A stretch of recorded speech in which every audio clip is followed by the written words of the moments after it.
प्रत्येक माणसाला, या जगातल्या प्रत्येक माणसाला, धर्मानं कोणताही असो, पण प्रत्येक माणसाला भूतकाळ चांगला वाटते.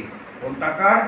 भूतकाळ. प्रत्येक माणसाला काय ते, आता तुम्ही बघा, जे लोक म्हणजे 65च्या वर आहे किंवा 70च्या वर आहे, त्यांना फक्त एवढंच म्हणा, आताचा काळ खूप खराब आला. तर त्यांचं काय म्हणणं आहे? होच. त्यांच्या तोंडातून होच निघते.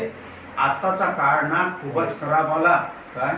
अहो, आता मुलं वडिलांची सेवाच करत नाही. काय? अहो, आता मोठ्यांचं कोणी ऐकतच नाही. काय? तर ते म्हणतात हो, जुना काळ किती चांगला होता. अहो, त्या काळात आम्ही नदीत आंघोळ करत होतो, पोहत होतो, बैल सोडत होतो. का? इकडे तिकडे हे ते करत होतो. आता ते मिळतच नाही. अहो, त्या काळात आम्ही भुईमुगाच्या शेतात जायचं, तर ते माणसं म्हणतात आम्ही भुईमुगाच्या शेंगा इतक्या चविष्ट लागायच्या आम्हाला. भुईमुगाच्या शेंगा चविष्ट का लागायच्या लातूरमध्ये? लातूरमधल्या भुईमुगाच्या शेंगा चविष्ट याच्यासाठी लागायच्या, त्याला माहीत होतं घरी जाऊन अन्न नाही आहे, आता इथं दिवसभर खात. त्या काळात हुरडा चविष्ट का लागायचा? हुरडा. आता कोणी खाते का हुरडा? नाही खात. जुनेच लोक खातात, आता कोणी खात नाही. मी तर हुरड्याकडे बिलकुल बघत नाही. तर त्या काळात माणूस हुरडा का खायचा? घरी नाही ना अन्न.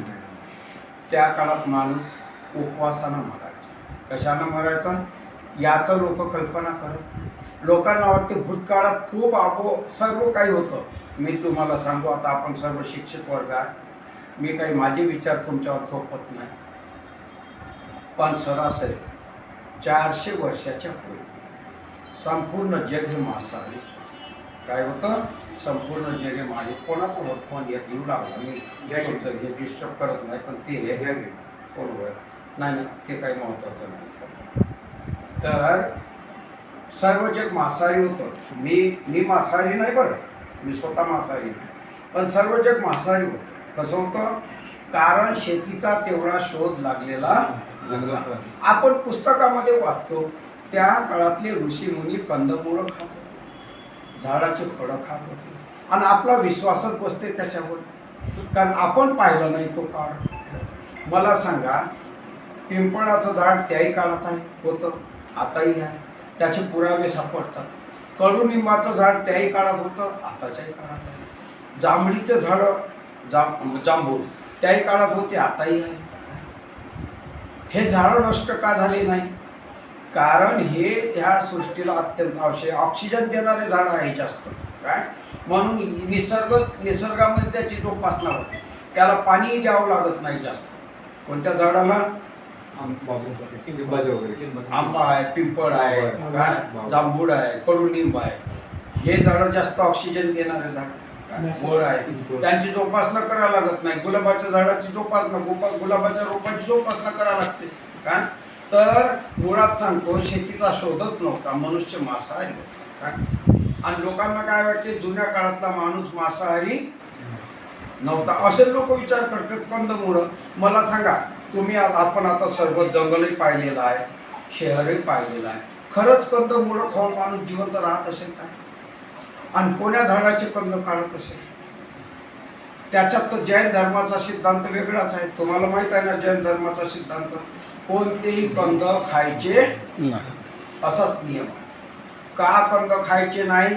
अहिंसेची ते एकदम पराकोटी लागली. अहिंसे कंदामध्ये जंतू असतात, मायक्रो, ते मरतात आमच्यामुळे, म्हणून आम्ही कोणते लसूण खात नाही, ते कांदा खात नाही. मग आता कंदमुळं कोणते आले? हे रताळू आणि बटाटा. मला सांगा, हे खाऊन माणूस जगणार काय? मग ह्या ग्रंथात लिहिले आहे फक्त गोष्टी, प्रॅक्टिकल नाही. राहिली गोष्ट, फळं खाऊन माणूस जगत होता. फळं खाऊन कसा जगणार? किती फळं? आता कोणते फळाचे झाड आहे जंगलात? बारमाही फळं असतात का जंगलात? बारमाही तर राहत नाही. म्हणून माणसानं धीरे धीरे शेतीचा शोध लावला. परंतु मूळ प्रश्न आपला आहे, माणसाचं हित आणि सुख कशा? समजा एक माणूस जर जंगलात असेल, एकटा माणूस जंगलात असेल, तर त्याला धर्माची आवश्यकता नाही. एकटा माणूस जंगलात आहे, तर तो कपडे घाल की नको घालू, झोप की नको झोपू, तो एकटाच आहे ना जंगलात.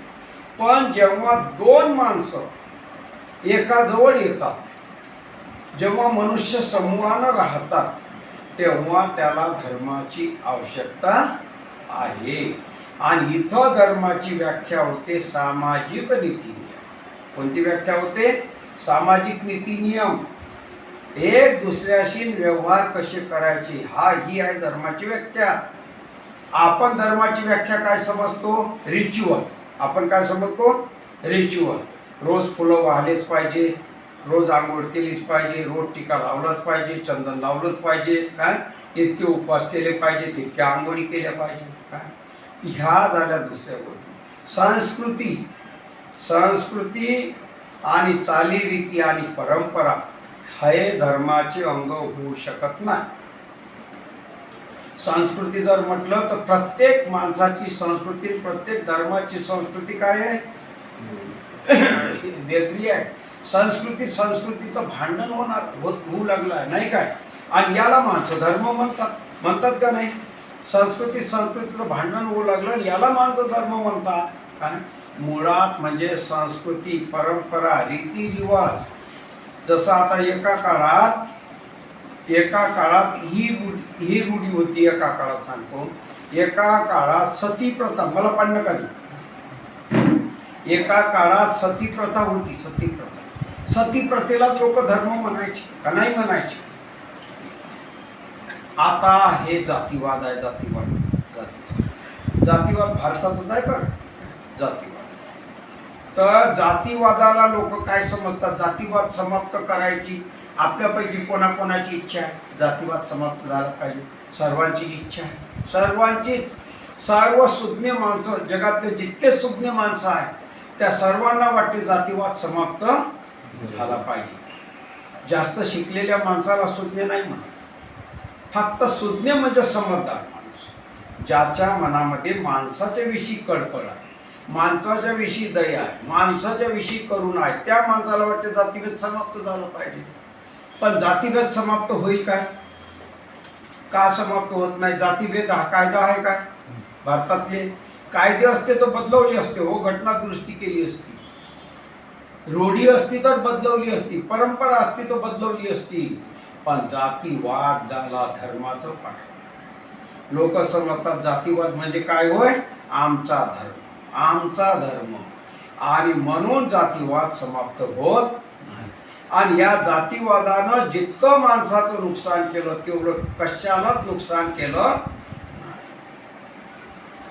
तुम्ही कांबळे नावाचं किंवा मातंग नावाचं हॉटेल टाका आणि तुपातली बासुंदी ठेवा, देशी लावा, फर्निचर लावा, सर्व लावा, तुपातली बासुंदी द्या, काय? पण तुमच्या मांग लिहिलं असेल किंवा कांबळे लिहिलं असेल तर तुमच्या हॉटेलात कोणी जाणार? तिकडे तुम्ही जैन, लिंगायत हे ते असं नावं जर टाकले काय, आणि तिथं तुम्ही तांबडा पांढरा जरी विकत बसले तरी गर्दी संपणार नाही. काय सांगतो? जातीवाद. त्या जातीवादानं माणसाचं नुकसान केलं, भयंकर नुकसान केलं. आणि बुद्धानं ह्याच्यावरच जास्त प्रहार, कशावर? जातीवाद समाप्त करण्यावर. का प्रहार केला? बुद्ध कोणाच्या विरुद्ध नाही. बुद्ध समजून घेत असताना बुद्ध म्हणजे राजकुमार सिद्धार्थ गौतम नव्हे.